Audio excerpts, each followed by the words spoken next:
Good morning friends. आज हम लोग इंडियन पॉलिटी यानी भारतीय राज्य व्यवस्था के अंतर्गत मंत्रिपरिषद यानी काउंसिल ऑफ मिनिस्टर्स की चर्चा करेंगे।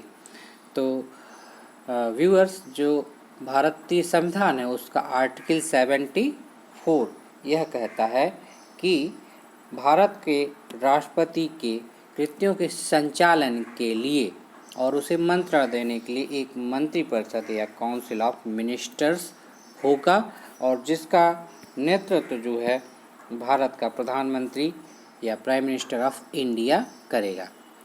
ठीक है, तो आर्टिकल 75 का 1 आर्टिकल 75 का 1 यह कहता है कि प्रधानमंत्री की नियुक्ति भारत का राष्ट्रपति करेगा तथा प्रधानमंत्री की सलाह पर ही मंत्रिपरिषद के अन्य सदस्यों की नियुक्ति भी राष्ट्रपति ही करेगा।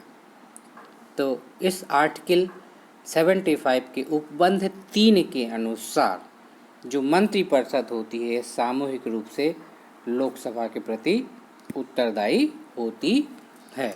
आइए जान लेते हैं कि मंत्रिपरिषद में या काउंसिल ऑफ मिनिस्टर्स में कौन कौन से मंत्री होते हैं। तो जो काउंसिल ऑफ मिनिस्टर्स होती है यानी मंत्रिपरिषद, इसका नेतृत्व कौन करता है? प्राइम मिनिस्टर करता है। और प्राइम मिनिस्टर के अलावा इसमें 3 प्रकार के मंत्री होते हैं।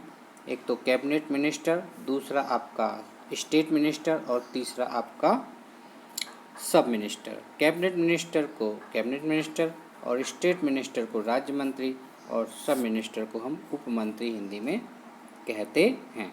तो इस प्रकार से मंत्रिपरिषद में इन 3 प्रकार के मंत्री होते हैं। सभी कैबिनेट मंत्री मंत्रिपरिषद के सदस्य होते हैं। केवल कुछ अग्रतम और प्रमुख मंत्रीगण ही मंत्रिमंडल के सदस्य होते हैं। ये जो शब्द मंत्रिमंडल है या कैबिनेट, ठीक है, मंत्रिपरिषद यानी काउंसिल ऑफ मिनिस्टर की एक छोटी सी इकाई है। ठीक है, हमारे संविधान में मंत्रिमंडल या कैबिनेट शब्द का कहीं उल्लेख नहीं है, किंतु ब्रिटेन की परंपरा के अनुसार हमारे यहाँ भी मंत्रिमंडल का अस्तित्व चला आ रहा है। वह हमारी संवैधानिक प्रणाली का एक आवश्यक अंग बन गया है।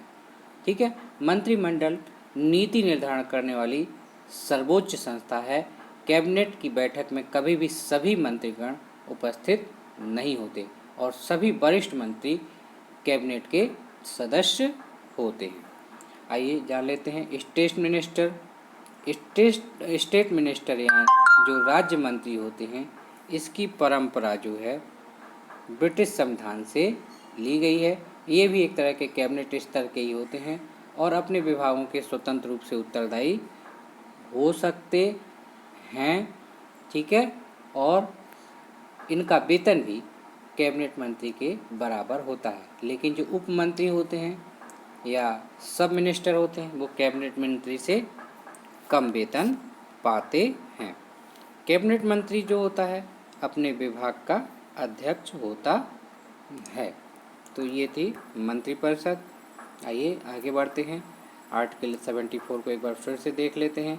आर्टिकल 74 यह कहता है there shall be a council of minister headed by prime minister to aid and advice the president.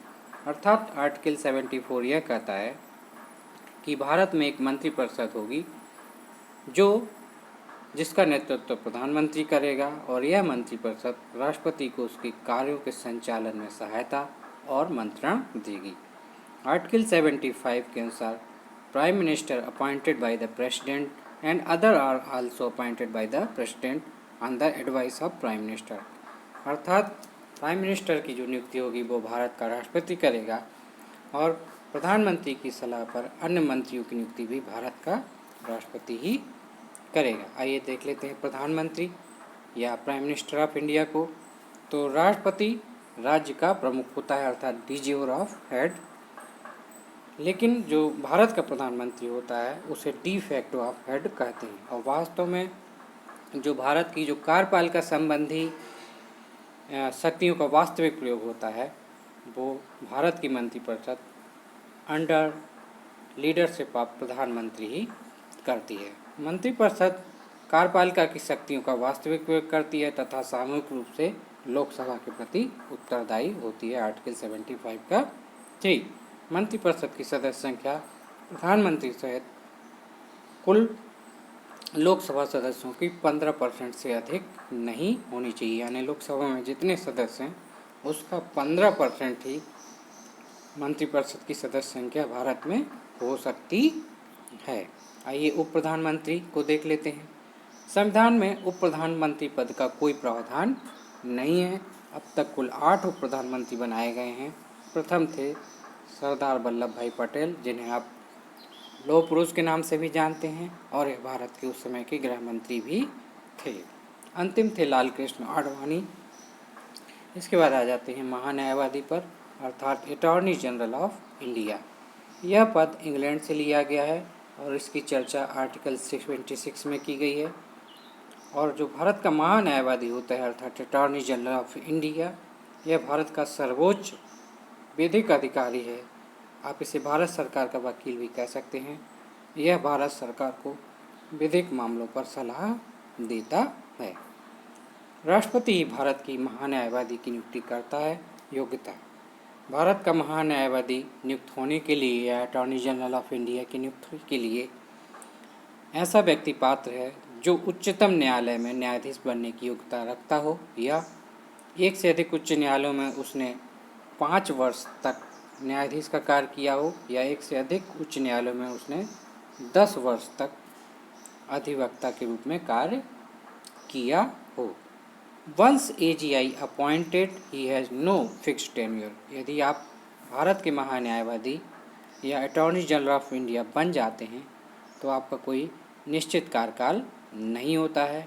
AGI की सहायता के लिए 2 अन्य पद का भी सृजन किया गया है, यानी सॉलिसिटर जनरल ऑफ इंडिया, इसकी संख्या 1 होती है, और additional solicitor general of India, इनकी संख्या 4 होती है।